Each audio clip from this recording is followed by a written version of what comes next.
Selling a little or a lot, Shopify helps you do your thing, however you cha-ching. Shopify is the global commerce platform that helps you sell at every stage of your business. From the launch your online shop stage to the first real-life store stage, all the way to do we just hit 1 million orders stage, Shopify's there to help you grow. Whether you're selling scented soap or offering outdoor outfits, Shopify helps you sell everywhere. From their all-in-one e-commerce platform to their in-person POS system, wherever and whatever you're selling, Shopify's got you covered. Shopify helps you turn browsers into buyers with the internet's best converting checkout, 36% better on average compared to other leading commerce platforms. And sell more with less effort thanks to Shopify Magic, your AI-powered all-star. Shopify powers 10% of all e-commerce in the US, and Shopify's the global force behind Allbirds, Rothy's, and Brooklinen, and millions of other entrepreneurs of every size across 175 countries. Plus, Shopify's award-winning help is there to support your success every step of the way. Because businesses that grow with Shopify. Sign up for a $1 per month trial period at shopify.com/audioboom, all lowercase.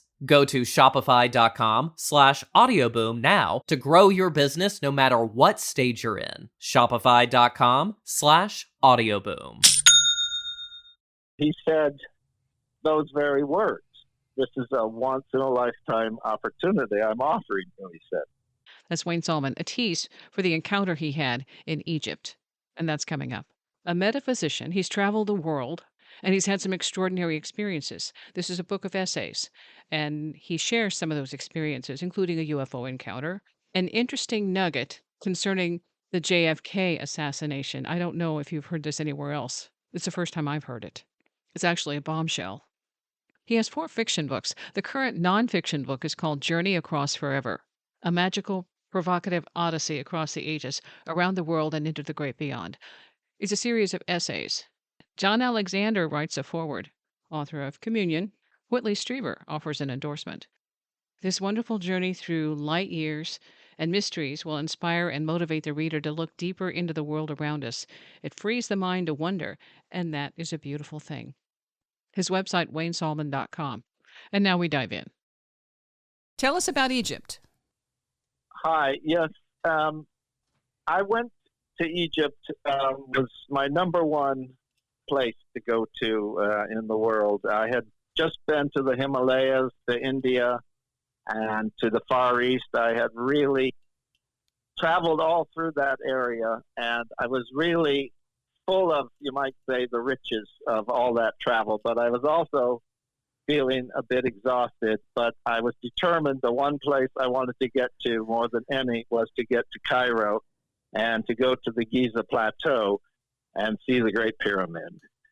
So eventually I got on a plane and I flew into Egypt, and my whole thing at that point was I was fairly exhausted from traveling for months on end, and I was determined I would just go straight to the pyramid and see the pyramids and the Great Sphinx.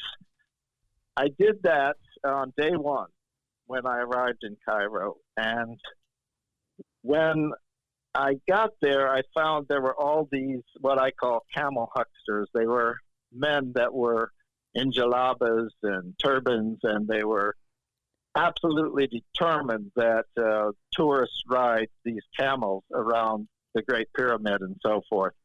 And that's the way they made their living. But to me, that was like the last thing I wanted. I wanted to have what I would think of as a spiritual experience. I was about to see the most incredible buildings on the face of the earth, the most mysterious megalithic construct we'd ever had on this earth. So it was a whole attitude about going to the Great Pyramid that I did not want to deal with these men who were after me all the time to ride their camels. I got past them, and I subsequently joined a group of tourists who went into the Great Pyramid. It was interesting, but for those who have been to the Great Pyramid, they find there's no hieroglyphics inside. It's very barren.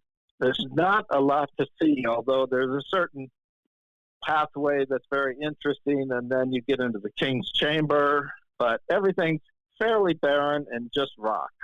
So I left a bit disappointed the first day, and I didn't feel like I'd had the experience I was after.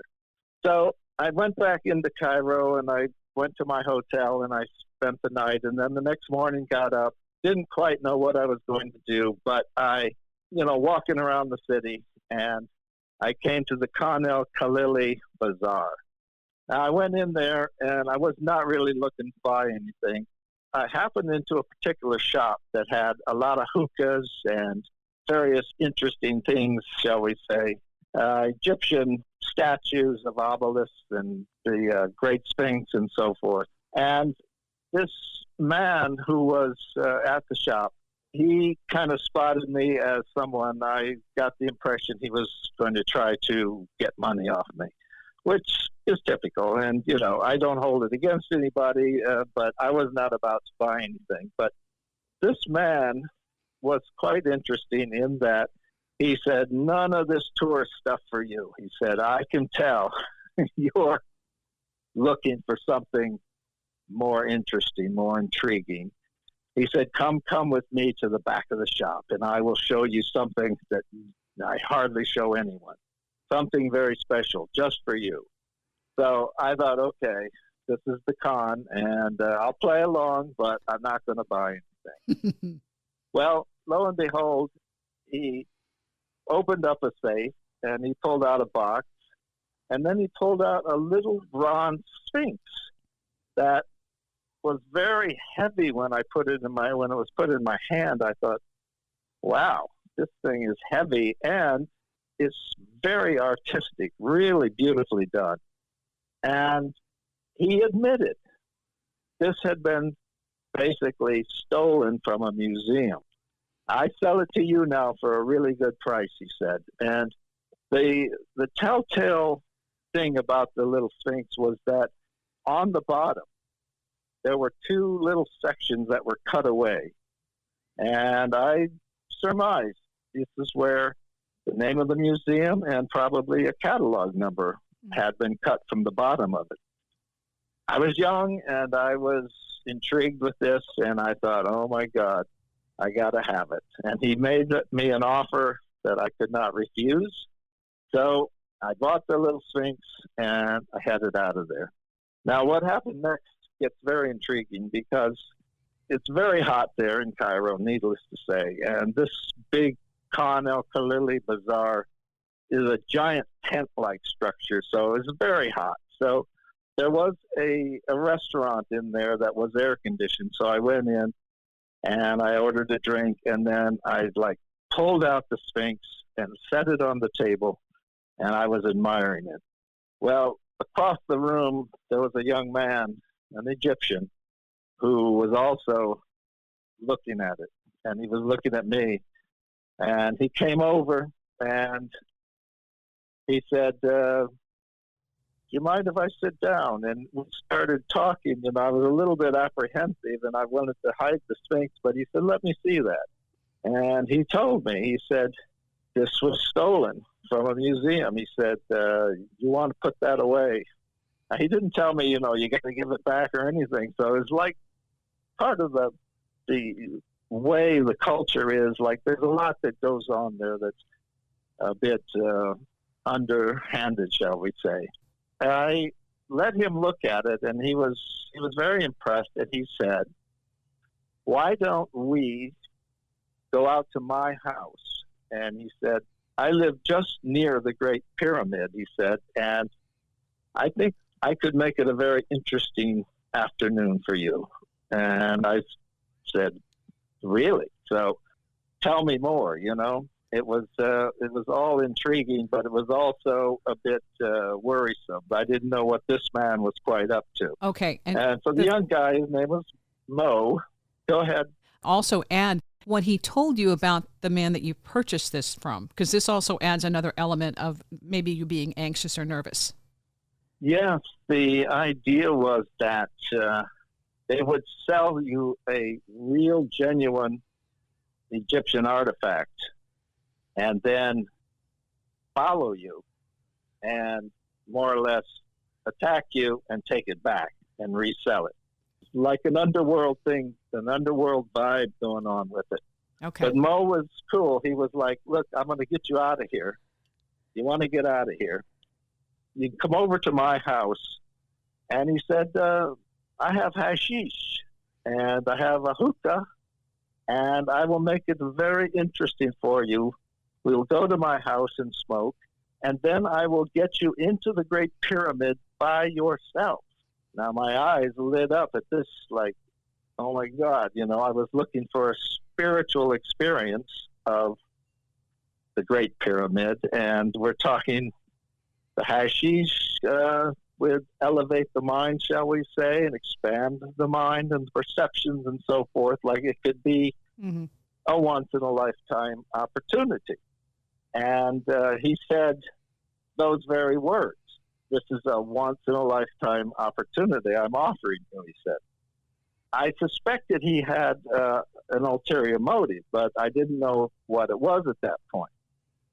So being young and open to risk, shall we say, at that point, I went forward. We hopped on a bus, a rickety old bus, and rode it out to where he lived. And sure enough, over the tops of the houses, I could see the head of the Great Sphinx.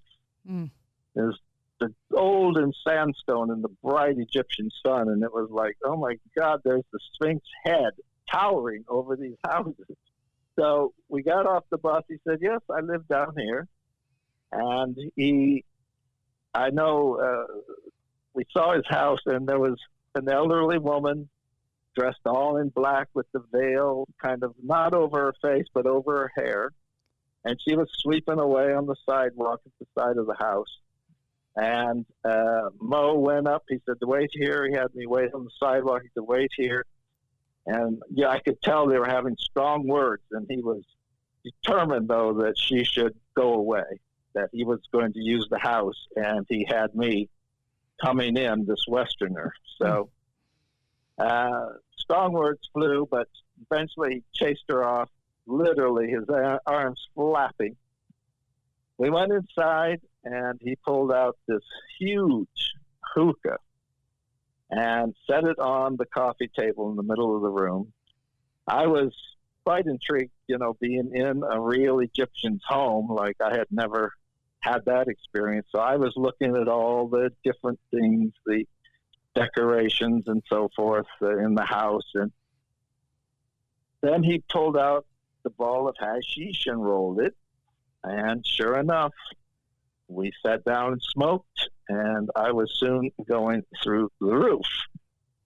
Now, he, at that point, tried to talk to me about what his ulterior motive was, which was, namely, he had heard about a sponsorship program, and if he had someone in America who would sponsor him, he could go to America, and that was his dream, to go to America and make money and so forth and do whatever. So, but at that point, I was in no frame of mind for that kind of talk, and I tried to talk him out of it. You know, like, this is not the time to be talking business, Mo. Yeah. So then I suggested, look, this is the time, this is the time to go. Like, let's go to the Great Pyramid. You told me you could get me in the Great Pyramid by myself, and I can't think of anything more exciting to me right now. So we'll talk business later, I said. But he said, oh, it's very, very hot, and it was scorching hot, like well over 100 degrees Fahrenheit. And he said, you won't be able to handle this, you know. And I said, look, we've got to do it. This is my dream now. And you made a promise. So reluctantly, he took me out of the house, and we went down the street and up this hill. And when I got to the top of the hill, there they were, the three pyramids and the Sphinx, in gleaming sunshine, like golden sunshine. And I was in a state of mind that it was just out of this world for me to have that view. So I said, let's go. I really want to do this. So we went down the hill, and eventually we wound our way around to where there were 3 men guarding the Great Pyramid. They were young men in charge of looking after mainly tourist groups going in and out. So Mo had a word with them, and he told me, look, I've talked to him. When you go inside, you're going to give one of the men some money, and then he'll let you in there for a time by yourself. And I'd already been there the day before, so I knew about the Grand Gallery and the King's Chamber and all of that. So I said, that's perfect, let's do it. So a tourist group came out, and then it was my turn to go in. And I went in and gave the man a bit of money, and he went off. And then there I was, alone in the Great Pyramid. And I made my way up the ramp of the Grand Gallery and into the King's Chamber. And the so-called sarcophagus is in there, which I don't really think is a sarcophagus, but I said, this is it. I'm climbing inside. So I climbed inside, and at that point, you can imagine that I was flying along in fine form. It was exhilarating, to say the least. Like, I'd read so much about all the mysteries associated with the Great Pyramid. One of the things about it is that this granite, so-called sarcophagus, is made, it's like the hardest stone, and they have perfect corners inside there, and some of these engineers who have looked into this have determined that only some kind of high-powered drills could have worked their way into this granite to make the corners as perfect as they are. So I'm like feeling the inside of the sarcophagus and thinking, my God, who built this? You know, was it extraterrestrials? Was it an advanced group from like former times, that some culture that no longer was around, like, you know, the myth of Atlantis and this sort of thing? Like, this pyramid has all kinds of mathematical precisions that you have to read about if you haven't. And it's just one of the most remarkable buildings on the face of the earth. So all of these thoughts were going through my mind, that there I was inside this place. It was absolutely silent. I was all alone. I didn't have any disturbing, like, tourists talking or this sort of thing. And I was really, really into it. Like, I really, really was flying along. And then, to my great surprise, the lights went out. The lights just, boom, gone. And I was in the blackest black as you can imagine. It was just so dark and silent. But I didn't panic. I just soared. For those interested, you can read about this in The Journey Across Forever. It's a quite exciting, I think, chapter about the way I was feeling and things I was thinking and sensing and so forth. But a bit of time went by, and somehow a warning came to me that I needed to get out of there at a certain point. And I could just, if you've ever had an intuitive flash, that was it. Like, that was the kind of thing that just hit me at a certain point, and I took it that I needed to get out of there. Now, that was not an easy thing, considering my state of mind, and having rubbery legs, you might say, walking in 100-degree heat across the desert, or the Sahara, at the edge of the Sahara anyway. So, but I struggled up, and I struggled out of the sarcophagus. Now, it was pitch black. And I'm thinking, what is going on here, you know? But I had a very solid sense that everything was fine. I was going to be fine, but I needed to get out of there quickly. Mm-hmm.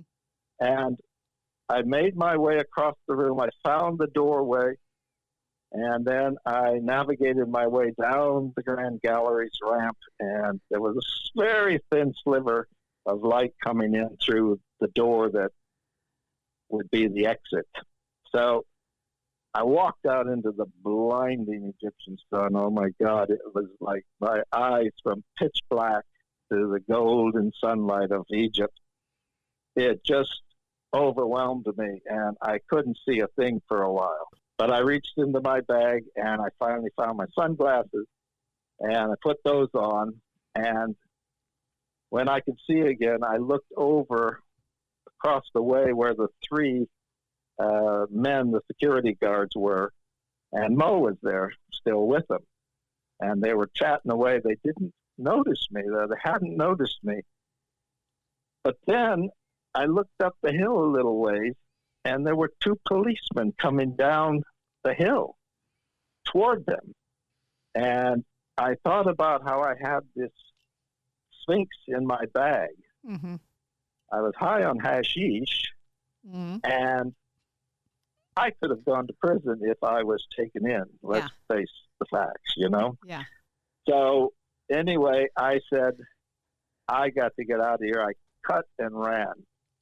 The day before, I had been there, so I knew where the bus stop was. Fortunately, it was in the opposite direction of where those four men and then the two policemen were. Yeah. They were all looking at me at a certain point, all eyes on me. Uh-huh. And when I saw that, that's when I cut and ran. I made my way as quickly as I could to the bus stop. Fortunately, the gods were with me, or the angels were with me. Somebody was with me of a higher nature, because not only had I been warned to get out of there in some intuitive flash, but the bus was just ready to take off. I jumped on the bus, handed the man a few coins, made my way to the back of the bus, and I could hear him, revving the engine, ready to take off. He did. He took off slowly, because it was a rickety old bus again. But I was looking out the back window, and I could see the policeman running after the bus, waving at it, shouting. But the driver, he didn't seem to care, or he didn't hear it. He gunned the engine, and off we went. And I was thanking my lucky stars at that point that I had escaped. So that was my story. I entitled that chapter Cairo Confidential, and it was one of the great adventures of my life, which had a happy ending, fortunately. Yes. It could have been life-changing in a very negative way. Like an Indiana Jones flashback. Yes. The reason I open with that, it. You had John Alexander do the foreword to your book, and he gives a substantial amount of copy to your book. There are some other incidents that you have shared that fit with his stories that he includes in Reality Denied. And again, to read about the experience you had in the not really a sarcophagus, the chamber, is to find out more about that experience that was transcendent. And so how did you connect with John? My last book I published was a work of fiction entitled Crimson Firestorm Mars. And it's briefly, the story is about two space groups that are trying to be the first on Earth to blast off for Mars and set up an interplanetary colony there. I was intrigued to write that story because I had read a newspaper article saying that a group called Mars One, now this is real, they had announced that they were, wanted to be the first to go to Mars. And they had over 1,000 applicants who said, take me, I want to go. Like, I was just amazed to think that an average, ordinary person would think, okay, I'll give up all my life here on Earth, because it's a one-way ticket at the moment. If you go to Mars, there's no coming back, not, with the current state of technology. So we know we could probably get there, but it's a one-way ticket. So I was really intrigued by that people would be willing to give up the beauty of the earth and all the interesting things. I mean, think of never going to a restaurant again, or a sports game, or a movie, or any of the things we take for granted. Like, this would be a very cold and forbidding environment on Mars, and absolutely nothing. You'd land in the middle of a desert, and you would have to fend for yourself. There would be no way to say, oh, I don't think I want to do this. Like, you were there, that's it. There's also this whole idea that there is currently a space race for who's going to be the first. Is it going to be SpaceX in conjunction with NASA? And or is it Mars One, or is it the Russians would have their own program, the Chinese, and so forth. So anyway, I wrote a thriller based on that idea that there was one space group that sent assassins over to slow the other space group that was getting ahead, and looked like they were going to be the first to blast off. So it's a very good thriller if anybody's interested. Well, Crimson Firestorm, Mars. Well, go ahead. I was going to say, and the thing with Mars One, I followed that at the time too, and it was fascinating. The deal is, they finally ran out of money and funds, and they approached SpaceX, and it finally, they gave up. Okay, very good. That's new stuff I didn't know, because at the time it was still very viable, and they had their hopes and dreams. Anyway, within that book, although it's fiction, I wrote a chapter called Otherworld Mysteries. And I got into the whole UFO question, shall we say, or all the stories, the conspiracies, the myths, and so forth about UFOs, because there is talk, like if you watch a show like Ancient Alien, they talk about how Mars may have once had a civilization and so forth. Yeah. Within that chapter, I had quoted Colonel John Alexander, whose book, UFOs, Myths, Conspiracies, and Realities, is just an absolute classic, and one I highly recommend. The Colonel is an Army insider, so he had contacts that we normal people don't have. That's what made it all the more believable, and I just found that the way he presented his information really indicated to me this was a man of integrity. So I had quoted him, and then I just decided, why not? I looked him up on the internet, and I sent him a message through Facebook and said, I quoted you in Crimson Firestorm, Mars. May I send you a copy of the book? And he graciously replied and said, yes. Be sure to sign it. He has an author's collection. I'm sure it's quite extensive. As John seems to know virtually everybody of importance in certain arenas, shall we say. And you can, the readers can discover all that about John in the foreword that he wrote. It's a very extensive foreword. Mm-hmm. But I had once he had the book and told me he liked it and so forth, we were just going back and forth through Facebook. And I made a proposal to him about working on this book, The Journey Across Forever. Eventually, graciously agreed to write the foreword. So that's the story about how I got involved with John. And I've just found him to be an absolute delight and integrity. Like he's a no-nonsense man. That's what you want, because there are so many stories about UFOs and aliens and all that. And the paranormal, you mentioned earlier about his book, Reality Denied. Mm-hmm. John, like he was in the Army, and he had spoon-bending parties with Uri Geller type, people sitting around and having actual forks and spoons bend inexplicably. And some may know he was part of the group that got into remote viewing. And the George Clooney movie, The Men Who Stare at Goats, was based in part on John and some of his other colleagues. So, John has, his life is just the most amazing life. So anyway, I encourage everyone to read the foreword of the book, but he also read the book And, he offered suggestions here and there on things, and he put me through some hoops to make sure the information was as true and correct as I could make it. And then he's given me support ever since. Wayne Saalman, the website waynesaalman.com. The book Journey Across Forever is available on Amazon. In the next segment, a UFO encounter and that JFK bombshell. Okay, not necessarily at the same time. A quick break.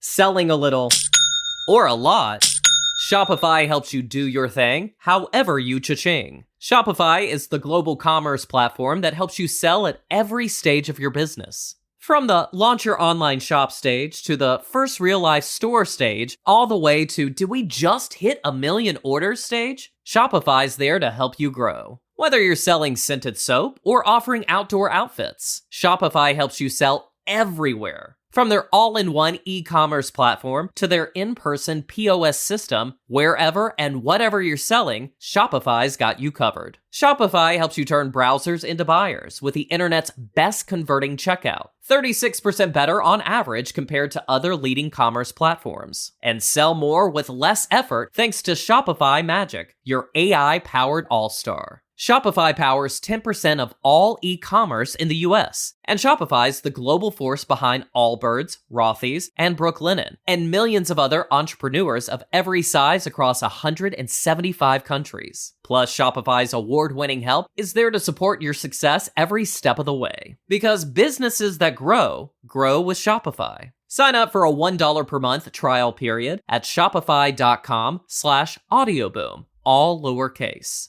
Go to shopify.com/audioboom now to grow your business no matter what stage you're in. Shopify.com/audioboom. Are you struggling to lose weight and keep it off? Tired of wasting time and money on starvation diets that lead to more frustration and stress? If there was a weight loss solution that could actually work for you, would you try it? Then head to Golo.com. I'm Steve. I lost 138 pounds in 9 months on Golo. I'm Amber. I've lost 128 pounds with Golo. If you're ready to take back control of your life, head to Golo.com now and see how Golo can work for you. That's Golo.com. My sleep is way better. My inflammation has gone way down. Golo saved my life. I was way overweight. That's what sent me down the path. I wanted to make sure and live for my kid. I have literally tried everything. I was on the verge of getting gastric bypass surgery, and I saw the Golo commercial, and it was the last thing I tried because it worked. Join over 2 million people who found a better way to lose weight with Golo. Your healthier and happier life begins at Golo.com. That's Golo.com. Again, Golo.com. Talking about John Alexander in Reality Denied, one of the things, until most recently, that has been denied for decades, UFOs. In the book, Wayne talks about 2 UFO encounters. One was more than just a UFO. You have that in your background. Yes, I do. I did have, at a very young age, around 10 or 11, my brother and I were playing ball, just throwing a ball back and forth in our front yard in Ohio, where I was born there and raised. We were just in the front of our house throwing the ball back and forth. It was the middle of the day, sunny, perfect day, summer day, not a cloud in the sky, when a round flying craft came slowly over the top of the house and flew over us. Now, this was an unusual craft in that it was not typical flying saucer. It was round, it was metallic, but it was like a shuttlecraft, and it had a railing around it. And quite strangely, at the back was a man and a woman, and they looked like normal humans, but who had such a craft back in the 60s, the early 60s? Yeah. And why have we never seen any since? So we waved up at the couple, and they waved down at us. They were a very handsome couple. They looked like they were dressed in Star Trek outfits. I mean, it was that kind of, they had like brown uniforms on of some kind. You noticed like their hair wasn't flying in the wind or anything, so there seemed to be some kind of magnetic protective field around them. There wasn't a sound to the vehicle. And it just flew over so slowly that we could wave up at them. They waved down at us. Then we were so excited we ran into the house to get our mother. And she came out and she saw it flying off in the distance. That was my first encounter, which it took me years to realize that I had seen something so extraordinary that, to this day, half a century later, I've never seen another one. Yeah. So somebody had very exotic technology at that point, and who they were, I don't know, but I'm guessing they were a humanoid couple, because, we humans just don't have that kind of craft even to this day. That opened me once I started realizing as I got older, the impact of it kept at me like in a way that I would say, look, I saw this. This was clear as day. This was an exotic piece of technology which doesn't exist in our world so far as we know. So I believe, it made me a believer that there is such a thing as flying saucers or UFOs or UAPs as they're called now. Yeah, trying to. And I think one of the really important. Go ahead. I was going to say trying to retitle it so they can kind of own that. That okay, I have the name, we claim ownership. Yeah. Well, I think in fairness, they knew that the letters UFO. There was such a program to ridicule people who had claimed they had seen these things that it was perhaps a wise move on their part, to retitle it as unidentified aerial phenomena.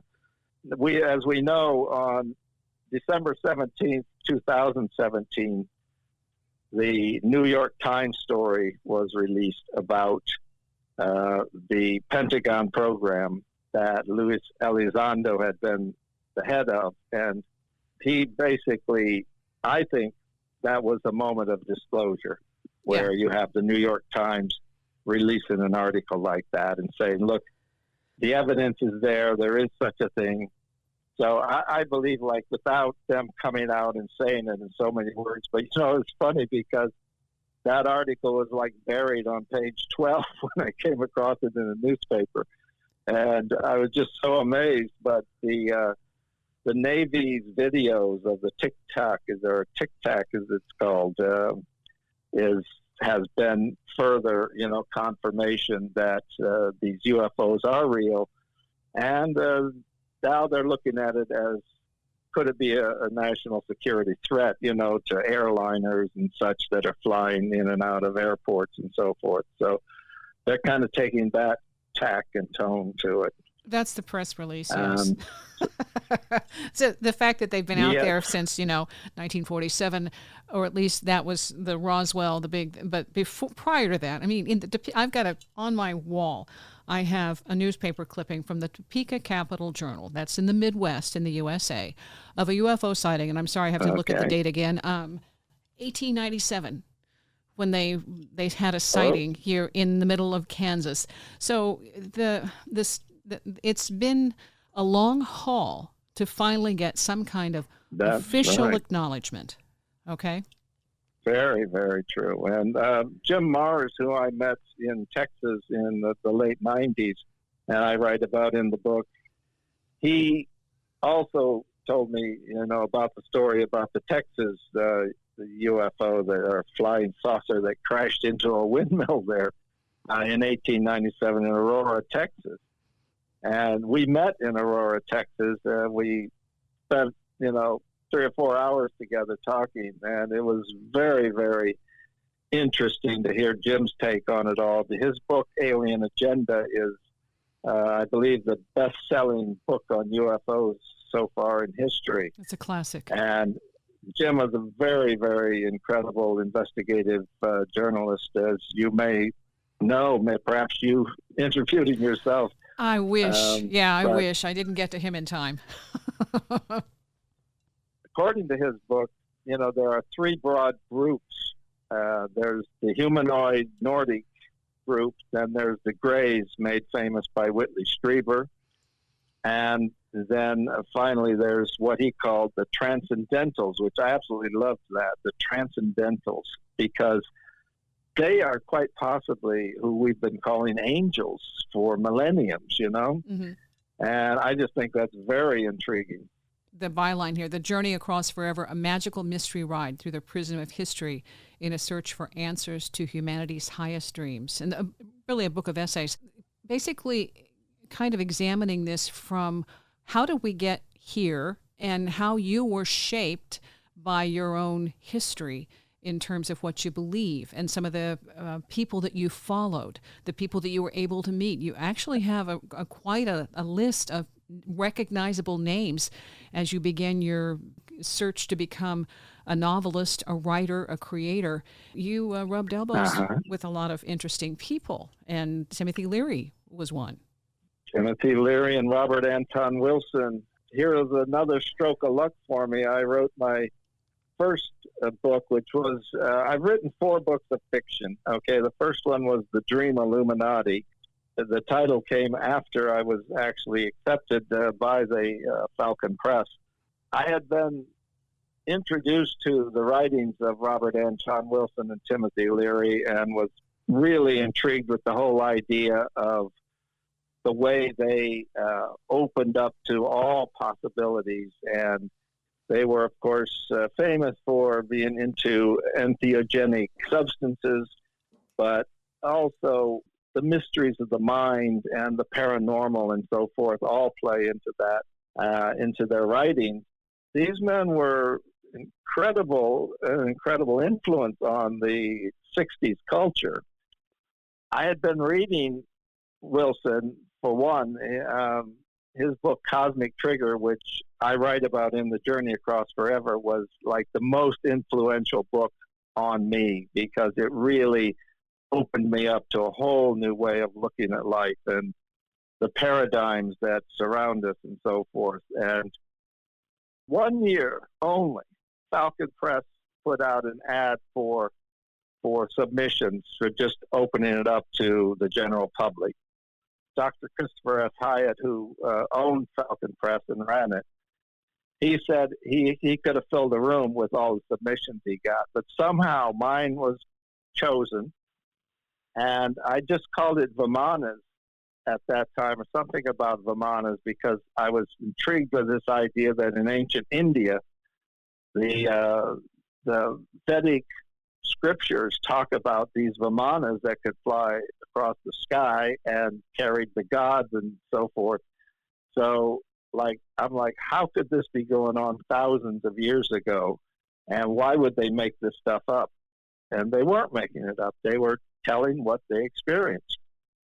So I was a believer, and that's the way I was looking at it. So I wrote this book about a group of flying mystics, as Robert Anton Wilson called them, that were living their dreams of flying. Like they were having dreams of flying, and then they built these personal rocket packs or fly packs, I call them, where, you'd strap one on and you'd fly, you'd live out your dreams of flying. So I sent that story in, and it was accepted. And eventually, under the influence of Hyatt and Wilson, I retitled it The Dream Illuminati. And Robert Anton Wilson wrote an extensive introduction to the book, which ended up in his final book. It's called Emails to the Universe. And it's an essay called Dreams of Flying. So I was taken into the fold at that point, and then my second book was called The Illuminati of Immortality. And again, Wilson wrote an extensive introduction to that book.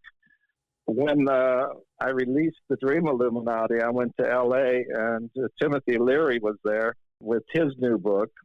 I remember, I spent 3 days with Timothy Leary there in L.A., and that was super fascinating. He was just getting into computers. This was 1988.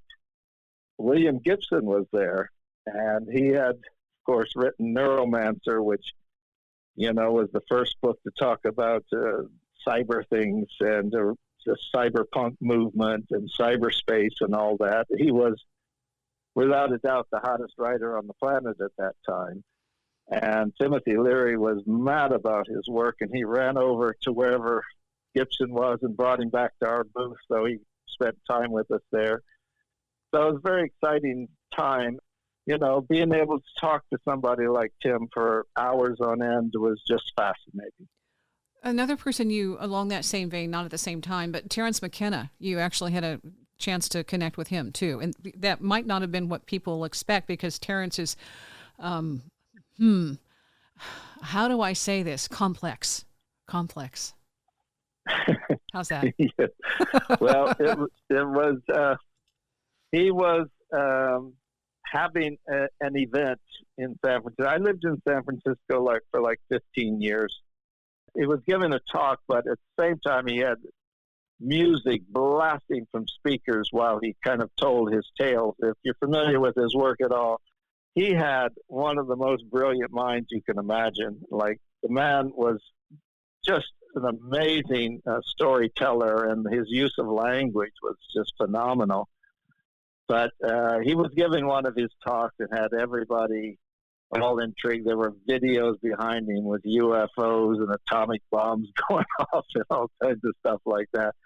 The music was very avant-garde stuff. And yeah, I had read his books, and I was thoroughly intrigued about the whole thing with entheogenic substances and so forth. Now, I've experimented, shall we say, but I was also the kind of person who did not do these substances just, for fun. Whenever I engaged in it, there was a certain sacred component that always seemed to just prevail. It was very natural with me. It just seemed like I would suddenly see on multiple levels. And I was I've studied Jungian psychology in great depth, and the whole idea of the archetypes and so forth, it is like this would just fill my mind.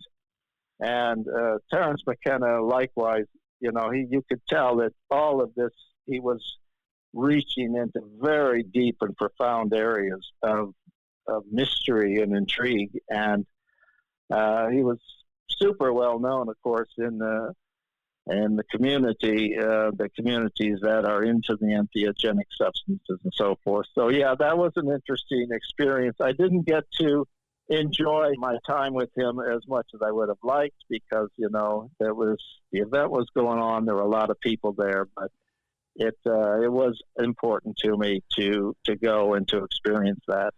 I to this day think that his books are phenomenal, but I never bought into the whole end of history thing that he was pushing at the time. And, the whole 2012, the end of history, he constantly talked about that. Yeah.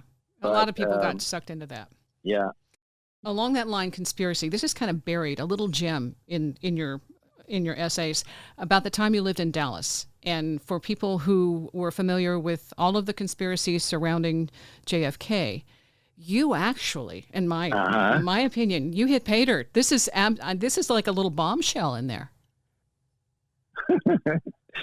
I know. It's like, I don't know what to make of it, because I met this woman, and she had been a stripper in Jack Ruby's club, which was quite intriguing. She had become a born-again Christian, so she was more or less trying to move on with her life. What happened to her is quite amazing, because she worked for Jack Ruby, who killed Lee Harvey Oswald. And Lee Harvey Oswald, of course, shot John Kennedy.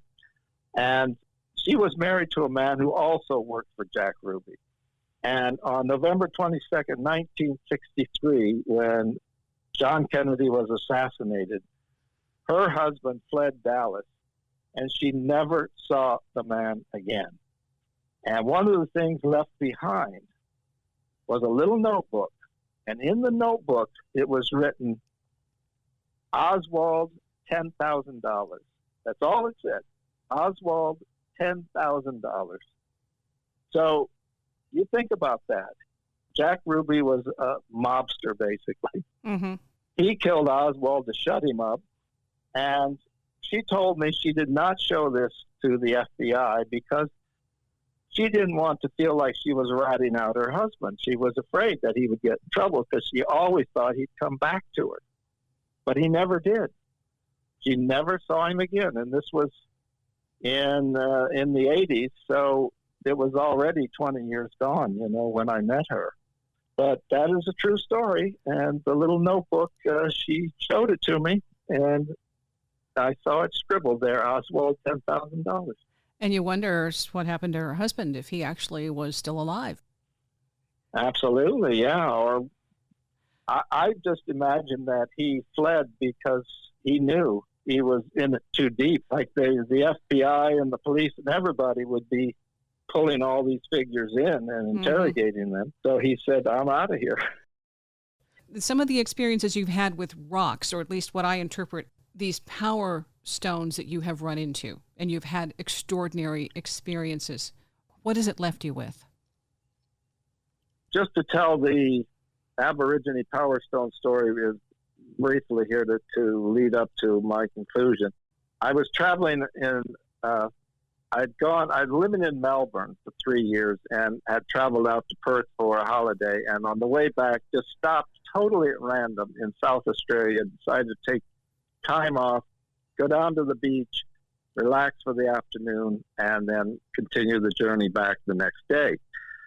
Well, I found a cave there, and when I looked inside the cave, it was right on the water, and I could see light inside the cave, and I thought, that's curious. So I crawled in, the very low opening, but I crawled in, and basically there was a hole in the roof of the cave, and I knew that this was a blowhole when the tide was high. In the midst of that sunny patch of light was an oblong stone about as long as my forearm, and it had crisscrossing bands on it. And I thought, this is a really cool stone. I had no idea that it was actually an Aboriginal artifact, or I wouldn't have taken it, but I just thought it had been rolled in the surf in such a way that that was its natural shape. And I said, this is a really cool stone. I'm going to take this, because I do collect stones and shells and things like a lot of people. Well, anyway, the next day when I got home in Melbourne, I just brought all the stuff in from the car, and had it in the bedroom, just laying on the floor, the bags and whatever. And the stone was there. I took a shower, sat back on the bed, and was reading a book of poetry as it happened. And at one point, I looked up, and the room had grown full of mist, especially up around the ceiling. You could really see a thick mist, and I had no idea what this was all about. And then I noticed that about eye level, there was a spiral spinning in the mist.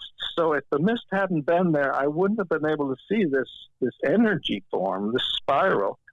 But because the mist was there, I had a very clear view of this spinning spiral. And it was about as big as my arm also. So it was fairly sizable. And there was a clock right next to the bed. So for over an hour, I sat looking and more or less communing, like, trying to understand what mystery was going on here, because this spiral was not disappearing. And I played with the light to make sure I wasn't fooling myself.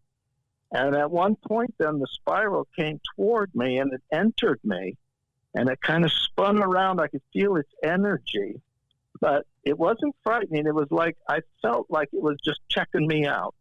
And then it backed off again, and there was this old Victorian fireplace there, and it kind of just stayed hovering there. And then a car engine started outside after the hour or so had gone by. And it started up very close to the house, so it seemed to just change the atmosphere in an instant. And I heard this crackling sound, and then the spiral shot up through the ceiling. And in an absolute instant, the room cleared of the mist, just absolutely vanished. Well, I didn't know at that point that this was associated at all with the rock that I brought into the house. I just thought it was a strange paranormal moment of some kind, but I had no idea exactly. Well, a few days later, this Australian couple came over, and when I showed them the rock, they said, I think this is an Aboriginal artifact, and, you know, it's against the law to move these things from their natural habitat. So that concerns me, but I had taken it innocently, you know? Mm-hmm. So about a week later, I was just out and about on a Saturday, and I went into the shop that sold Aboriginal art things, you know, like paintings and boomerangs and didgeridoos and all that kind of stuff. And there was an Aboriginal woman in there. So I told her about the stone, and she said, bring it to me. I have a friend who's a professor at the university. He's half Aborigine, and he will know if that is an Aboriginal artifact or not. So I did bring the stone in to her. She passed it on to the professor, and then he called the South Australian Aborigine Society. And they sent 2 Aboriginal shamans flying to Melbourne to collect that stone. That's how important it was to them. It was identified as a Chiringa, which is a power stone. And the beam, the spiraling beam, was a Dreamtime entity of some sort. Now, the Aborigines consider these their ancestors. You come from the Dreamtime and you return to it. So I subsequently, to find out that this connection was there, what I learned from that is that there are, shall we say, non-human forms of life that do exist. And, you know, I experienced it with my own eyes, and it entered me and experienced me. So there was an exchange there. There was a communing of some kind. And that was a huge lesson for me to realize that there are non-physical entities. And I had to wonder, when I heard and did a bit of research to find out there are thousands of spirals pecked into rock all over Australia. They're called petroglyphs. I'm currently living in Ireland, and there's an ancient structure here called Newgrange, which has spirals also pecked in the rock. And that building is believed to be 5,000 years old. So is this kind of our natural spiritual energy form, I'm wondering? So I just put that out there, and people can draw their own conclusions, but that is what I experienced. It also implies that, you know, we tend to believe in things that we can only see that are physical. But when you experience something that has no physical form whatsoever, and yet you're able to connect to, whether it's language or telepathic, whatever you hear, to know that there's more than what we see that is active in our reality. And the more you connect with that, I think the greater your ability to appreciate all life. Does that make sense? Absolutely. Well spoken. Yes, absolutely. With the book, you have some wonderful contacts. Whitley Strieber, John Alexander, we mentioned before, and you've just had some great connections that draw people to a different reality when they're thinking creatively about the world. And I think that you've accomplished a lot by getting people to become more open-minded and maybe open to traveling, as you have traveled all over the world. There's just a benefit to seeing other cultures and reading about other cultures and experiencing, like you did, that shamanic experience with the Aboriginal rock artifact. Yes, that's it. We have to keep an open mind and try to experience as many cultures as we can and see the world, read books, write if you're inclined to, because it helps to clarify your thinking. I'm just a great believer in the power of dreams. One of the chapters is about dream yoga, which I've had multiple experiences through dreams that have convinced me about this other realm, shall we say, or the other world of legend. And so there are stories about that in here. I want to inspire people to see the world as what it is in terms of, we take so much for granted when really you can find such beauty in the world and miraculous things if you open your mind to it. I think we need to find the sacred in the profane in order to be whole and to be multidimensional beings, truly the multidimensional beings we are. So it's a journey around the world, but it's also a journey within. And even if you don't travel, you can meditate and dream and read and keep expanding your mind and your spirituality. Find, your spiritual self and keep expanding that, because I very much believe life goes on when the body no longer functions, that we transition into another realm, and that I think we will reincarnate if that is our particular fate, or we might move on to higher realms that are non-physical. So anything's possible.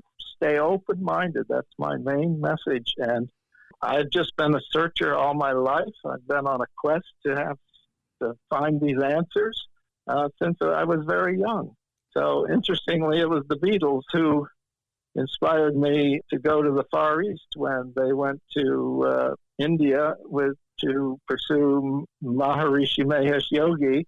The 60s were a time of mind expansion, shall we say, and opening every possibility, the idea that we might be in a new age, an Aquarian new age. So all of that is in the book.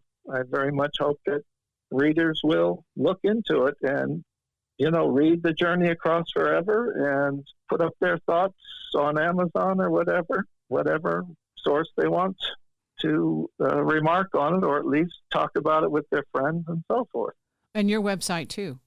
Yeah, you're welcome to look at my website and read my essays. I have essays on medium.com, and some of them appear in the book and some don't, but I'm also working on a new book now we'll see when, maybe next year or possibly 2 years. I'm in no rush. I want to make sure the work is high quality, and everything is genuine. Like, there's no room for deluding yourself about truth. As a certain Zen master said, he says, never mind seeking truth, just let false views cease. And that seems to be the ticket. Like, just get past your own delusions and the things you've been acculturated into believing and indoctrinated into believing. So I'm very much a proponent of spiritual liberation. Just open up. The people who have returned from the afterlife, who had a near-death experience, say there's no particular religion in the afterlife. The only thing that matters is how you treated other people. And it's all about love and kindness and enlightenment and goodness. So that, to me, is very exciting and gives me great hope about my life on Earth and when I move on. The book you're working on, is it fiction or nonfiction? It's nonfiction. So there's more stories, believe it or not. And I just love mining all the things that have happened. As we grow older, a lot of people fear growing older, but we do grow wiser because wisdom comes from life experience. And it's quite amazing to just find little things that happened that you may have just thought, oh, that was strange or whatever. But when you really look into them, you find they're significant. They're very significant.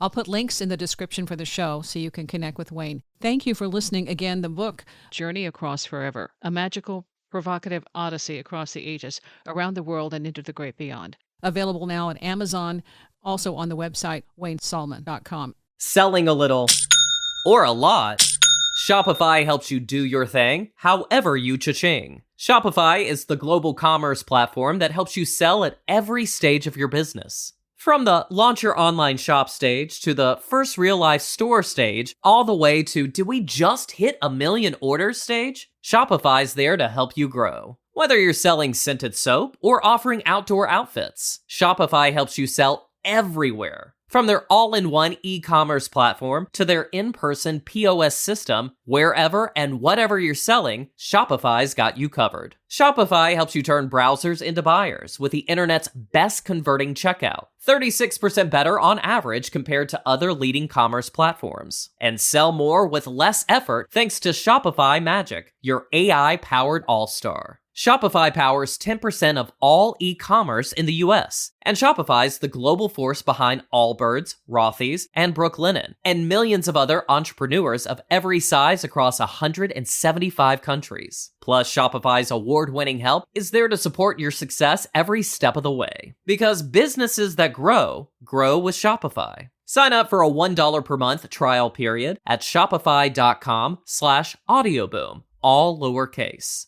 Go to shopify.com/audioboom now to grow your business no matter what stage you're in. Shopify.com/audioboom.